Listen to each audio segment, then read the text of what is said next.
Dito tayo sa Kuwait City, guys. Tayo ay dadaan dito sa overpass. Ayan.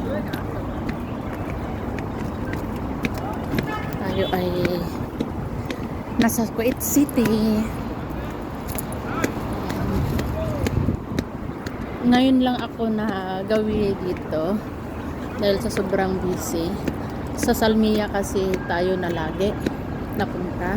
At ngayon, dahil meron tayong sadya dito sa Kuwait City, ito po ang ginawa nilang tulay, tawiran. Gumawa sila ng ganitong tawiran para iwas sa mga aksidente. Dati doon, guys, ang tawiran. So, magandang na ngayon dahil nagawa sila ng overpass. Sarap ng ngiti nyo, ah. Ayan. O, diba? Sa overpass tayo.